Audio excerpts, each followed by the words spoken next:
Today I want to share with you a client of mine, June, and her dog Kitt. June came to me because Kitt was getting out of control, very aggressive. Nobody could go in the house, no new people that he didn't know previously could touch him, go near him. It was getting very dangerous. On the walks, he would go after everybody, every neighbor. I mean, just a time bomb. So here's June in her experience with me. Okay, I called Richard for Kitt because he was aggressive toward pretty much everybody in the world. He had 3 or 4 people that he liked, and I was unable to have anyone in my home at all because he does not tolerate people, and because he looks soft and fuzzy, everyone wants to touch him, and I was terribly afraid something bad was going to happen. We had tried other trainers who did positive reinforcement, and it basically accomplished nothing except me spending money to not have my dog behave any better than he had. So Richard came, and this is our 5th visit, and Kitt now lets Richard pet him, put a leash on him today, and I can walk him. He doesn't act aggressively towards people when we walk, and it's all because of the use of the collar, which allows me to let Kitt know that he's not in charge and that there are certain behaviors that are unacceptable. The philosophy behind it, Kitt is a whole different dog. He's calm, he's more self-confident, he's wants to go outside now before he never did, and it's all because he has learned that the world is a safe place as long as I'm here or someone is with him, that everything is going to be fine, and he doesn't need to try to get at anyone at any moment.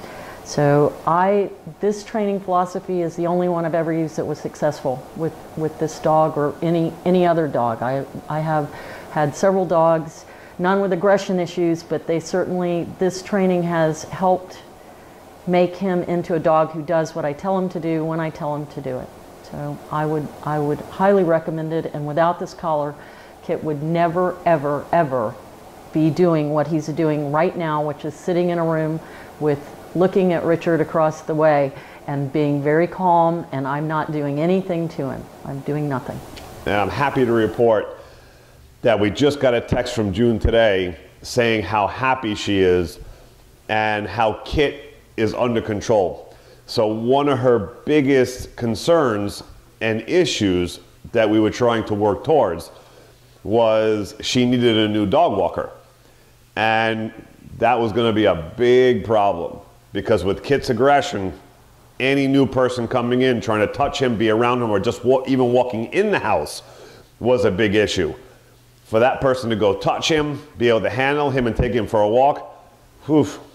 So happy to report that June texting us today that everything is going great. Her new dog walker, no problem. Kitt lets her in, no issues whatsoever with aggression towards her.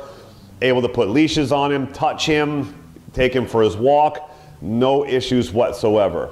So very happy to hear it. Huge success.